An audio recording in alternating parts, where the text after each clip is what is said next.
Welcome everybody to Matplotlib course. Nagy is speaking from T-Square Technical Talk, Tech Talk YouTube channel. And this is our second video, Matplotlib Basic Concepts. This episode is a hearty meal that may need you to watch it twice. So get your Coke and let's get started. Last video, we looked at the purpose of data visualization and the major packages in Python. We went over the main contents of this course, the prerequisites, our setup using the Google CoLab, and also how to install Matplotlib for other user setups. This code that what you see now is written in Google CoLab notebook, and you will find the code link in the video description section below. And you can view it in GitHub as well through this link. Please follow us and subscribe in our YouTube channel, Facebook page, Twitter, and GitHub. This time, we will discuss the following topics. The basic requirement for each graphs. We will see what do we need to know before starting any of the graphs. And we will go over the code pipeline for any chart, how we will import our data, creating the figure and axes, configuring the spines, text, and grid, and also assigning the title, labels, legend, and finally having the printout of our graphs on the screen. And we will do everything again while using pandas to import and print our graph or chart directly through the plot. Let's look at this chart. It's a S-curve that shows the accumulative planned project progress on monthly basis, along with the histogram of monthly estimated manpower hours.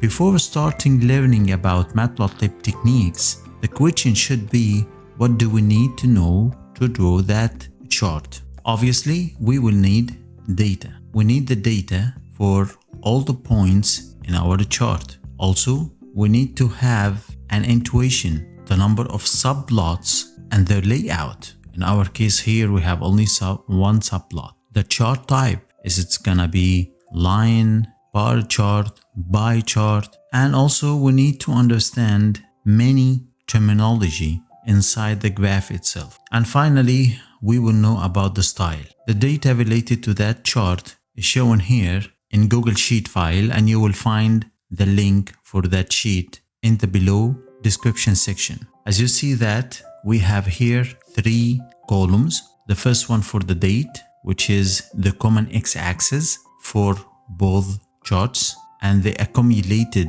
percentage, and finally the man hour for the same period.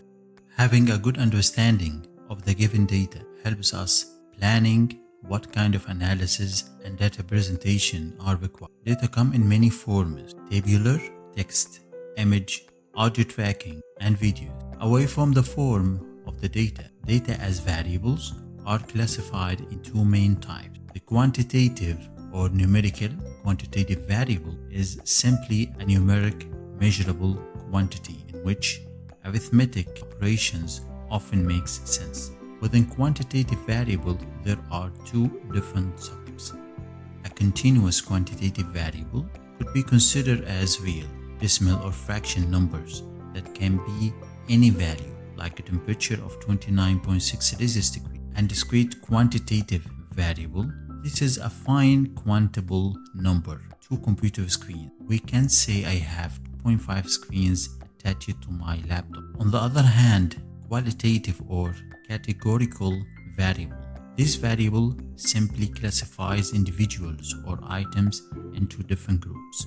It has 2 different subgroups as well. An ordinal categorical variable, which is simply has some sort of order or ranking associated with it. A very common ordinal variable might be the student ranking in the class. In the contrast, a nominal variable doesn't have any associated ranking with it, like gender of male and female.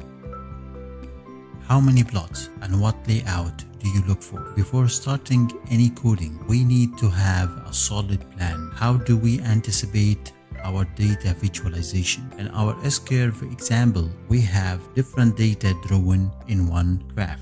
However, we could have them in two graphs above each other or side by side, one for the accumulated progress and the other for estimated hours. In other cases, we may plan to show many graphs with same size or different size in a homogeneous layout or even heterogeneous layout. One of the most well-known example figure layout is dashboard. By definition, dashboard is the panel facing the driver of a vehicle or pilot of an aircraft. Now, this terminology is used as an information management tool that displays key performance indices, KPI, or other matrices to monitor the business healthiness. Chart type. We select the charts type based on the kind of our understanding of the data we have and our message we want to deliver. For example, line plot. Line plots shows the continuous development of something, especially in time series application. Scatter and bubble plot. When we are looking for the correlation between two or more variables, scatter plot is a classic and fundamental plot to be used. The pie chart. Business analyzers always use pie chart to compare between small numbers of variables. However, I don't prefer it as the area of the pie portions sometimes becomes misleading. The bar chart. When we compare between big number of variables, then bar chart is better choice than the pie chart. Histogram. It looks like bar chart. However, histogram shows the frequency distribution of a given variable. Anyway, don't worry. We will discuss in details the applications for each chart later when we come to their videos. Anatomy of Matplotlib figure. Okay, let's explore some Matplotlib terms inside the plot. First one is the figure. Figure is the main plotting area or canvas where all the subplots be drawn inside. Figure might have a title that represents the general purpose of that figure. Axis. In simple word, axis is the subplot. Axis is a part or a boundary inside the canvas or the figure on which we will make particular visualization. Usually, we give a title to the axis to give our audience a hint on the graph. Legend. Since the axis allows to draw many charts the same axis, legend comes to help us distinguish between drawing charts. Legend is an area in the chart that describes each chart name, color, and other characteristics. Like in line case, it will show if the line dotted, dashed, solid, and so on. In case of scattered plots, legend might show the class, colors, and size. Spines. Spines are the lines noting the boundaries, the drawing area. There are 4 spines for each axis: top, bottom, left, and right. Axis label. The axis label are the labels given to the X and Y axis. As we will see, you may have more than one X axis and more than one Y axis. Here, where the axis label will be mandatory to avoid confusing the audience. The axis ranges. While the X and Y axis ranges are defined automatically according to minimum and maximum value for the given data, you still have the control on the portion you want to show the chart by using the XLM and YLM, which is the X limits and Y limits. What I want to say here that you can select the exact range of the X and Y where you want to show your chart. Text. Text is the markers on the X and Y axis spine. Text labels are the labels associated with each text. Labels can be numbers or strings or any kind of text. What we have here, minor and major text. Text have 2 types. The major text, which is the one associated with the label and longer and clear lines, while minor text doesn't have labels and associated with thinner line. Finally, grid. Grid is a group of lines that divide our axis area and are drawn along the major and minor text. And the main purpose of that to make it easier to our audience reading our chart points comparable to the X and Y axis values. Matplotlib styles. As you saw, I used dark style in our example. So what is a styles anyway? The revision 1.4 release of Matplotlib in August 2014 added a very convenient style module that includes a number of new default style sheets, as well as the ability to create and package your own styles. Matplotlib style sheets are predefined colors, fonts, line thickness, and many other plot attributes. Matplotlib style sheets help us customizing the look of our plots easily by switching between plotting styles with the same parameters as Matplotlib RC file. These style sheets are formatted similar to the Matplotlib RC files, as I will mention later, and named with a .mpl style extension. Matplotlib website demonstrates the different available style sheets on a common set of example plots: scatter plot, image, bar graph, patches, line plot, and histogram. You will find the link in the description section below. The major features of Matplotlib style sheets: customizing styles. You can define your own styles and use them in your application. Composing styles. Style sheets are designed to be composed together, so you can have a style sheet that customizes colors and another separate style sheet that changes the element size for presentation. But for the repeated parameters between those composed style sheets will be overwritten by the value of the last style sheet. We see here these two simple code lines will compose two different style sheets: dark background and presentation. So if we have common parameters between those two sheets, the values of the presentation style sheets will overwrite the other values of the same parameters, the dark background style sheet. Temporary styling. If you only want to use a style for a specific portion of your code without changing the global styling, the style package provides a context manager for limiting and isolating your changes to a specific scope. Matplotlib runtime configuration. Further to styles, I would like to explain here the bigger picture of Matplotlib mechanism of plotting configuration. During runtime, Matplotlib keeps all of its configuration settings, what we call RC settings or RC parameters, in a dictionary-like variable called matplotlib.rcParams, and the R here is R small because R capital is the class and the R small is an instant of that class. Anyway, RC here stands for runtime configuration. With the stored configuration settings in the matplotlib.rcParams, Matplotlib draws all the charts in the same session. Okay, let's go one step back and ask ourselves from where RC parameters came. Once we import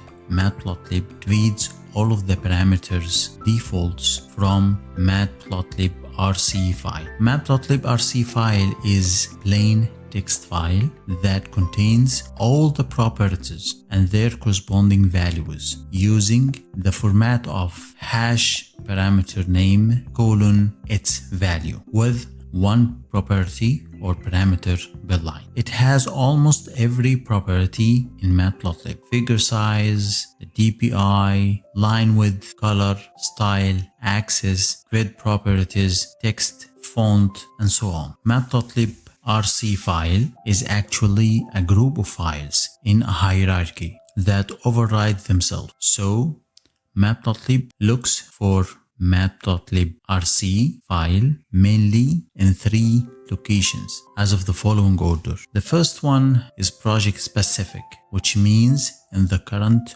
working directory. Usually we use it to apply specific customization only for this project. Then user specific. This location will be used at any time the given user executes a Matplotlib related code. In my case, as a window user, I found my user specific location in that folder.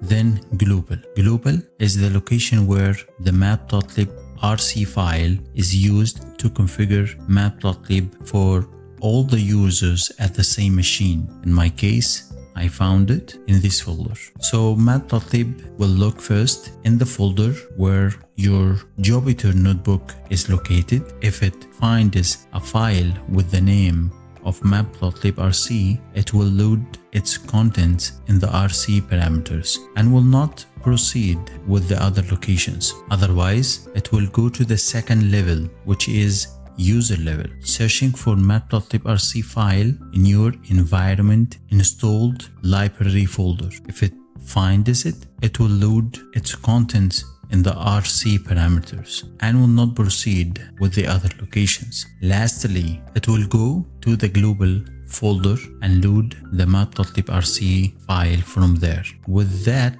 Matplotlib gives you the maximum flexibility, having different default files and choosing between them based on the applications and your need. If you want to edit the matplotlib.rc file, you can do that manually in any text file editors. Now, if you want to apply our customization on Runtime Configuration matplotlib.rcParams, you have different alternatives. We can use styles throughout plt.style.use and mention the style sheet name, or maybe composing a list of style sheets. Also, you can identify the specific parameters and the corresponding values and load them one by one via matplotlib.rcParams, where you can assign the value to each parameter. In the case we want to go back to the defaults without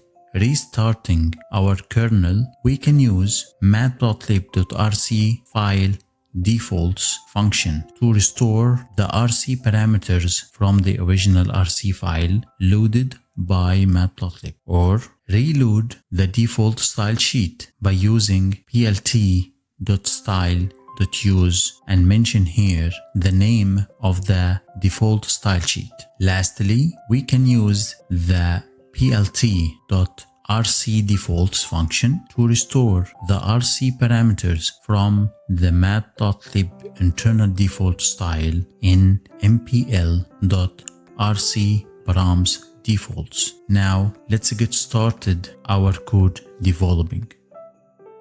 In our pipeline, first thing first, we need to get our data. Here I have two examples. Either we put our data directly in a list format. The first one is the duration, so it's like getting one complete column from the Google Sheet and put it in one list. The first one is the date or duration. The second one is the monthly manpower, and third one is the accumulated percentage. Let's run this one and let's get the type and ensure the variable that we have assigned directly. As you see that the duration is a list and this is the same values that we have assigned here. On the other hand, actually this kind of way to import our data is odd and nobody is putting his data by himself. Of course, the data will come from an external file and we need to know the mechanism how to import from files. Here in this case, you don't need to understand this code. We might explain it later, but here I'm importing the three columns from the Google Sheet directly from my Google Cloud.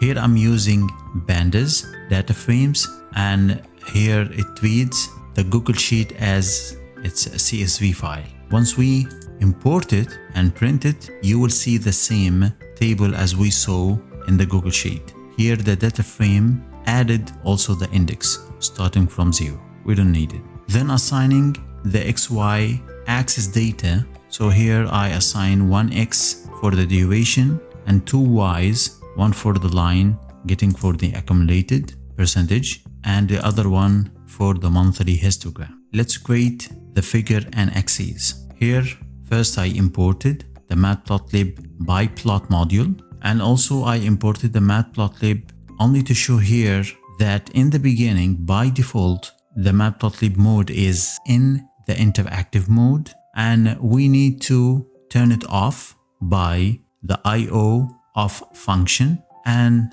Then I printed again the mode to see it's gonna be non-interactive, just to ensure that we turn it to interactive mode. And then we added here a figure with one axis. Here I identified the entire size of the figure, and then I plotted both the line and the histogram as bar chart. Don't worry about that code, because in the next videos we will see exactly the function and parameters and how we can arrange that code. When we will run it, because the Matplotlib in non-interactive mode, so it will not print it to us. The first true, because in the beginning it was by default in interactive mode. The second false is because we turn it the interactive mode off. Then we define here the spins. I want it everywhere, left, right, bottom and top, and identify the color for each one of them. Also, I set the text parameter for the X and Y axis for both graphs, the line and bar chart. Also set the minor text to be only 2 interval between each 2 major texts. And finally, I enabled the grid to be drawn and identified the colors. Here I assigned the titles for the figure, the axes, and also for the x-axis and both y-axis. And I asked him also to show the legend. Finally, we will use the show function to render the configured chart. As you see here, we have 2 y-axes, one for the percentage or the accumulated progress, and the other one for the bar chart with the blue line, showing different numbers here from 0 to 100. Here the limit based on the maximum man hour was consumed over all of the durations. As you see that the bar, because it was drawn as a second axis, it was stacked over the line. Here is the legend for both the charts, and here is the major tick with the grid and the minor tick with the other color in the grid.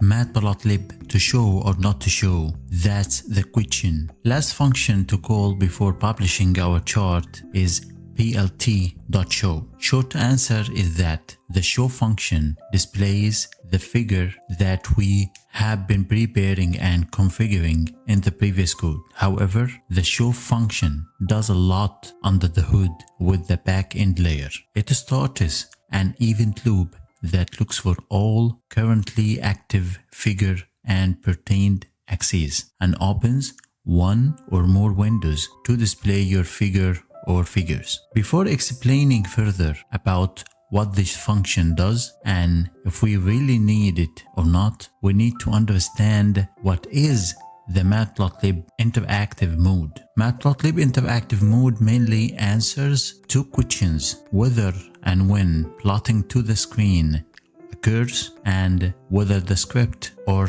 shell session continues after a plot is drawn on the screen. And to understand what I'm talking about here, let me show to you that comparison between the 2 modes, the non-interactive mode and the interactive mode. When we run our code within a script IDE like Python, Shell, or VS Code, the non-interactive mode is the default. On the other hand, interactive mode is by default activated in IPython, Shell, and its sister Jupyter Notebook. Now they have also the Jupyter Lab as well. Okay, in non-interactive mode, drawing and rendering the figure will be delayed till the show function is called. That's why it has to be at the very end of our code. While in the interactive mode, the plt.plot function will draw the figure immediately, and further commands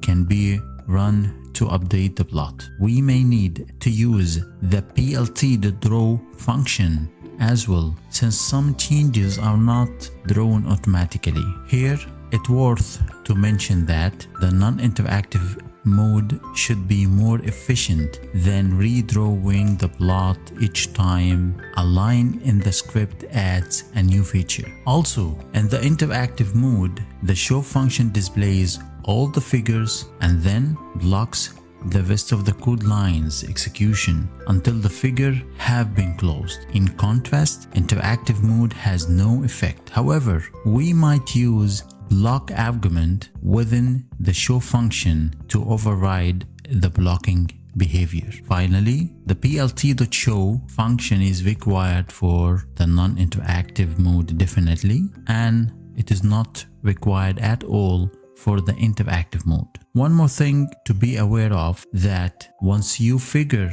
your shot and associated axes, the plt.show function should be used only once. Further calls will not draw anything since there is no active figure still available in the second call. Thus, you need to replot your figure before showing it again. We will see that in the code. We can do the same by importing the information directly from the data frame or the panda object. And also here I did the same. I created both charts. I assigned the label and the titles, and here one more line to use the dark background style.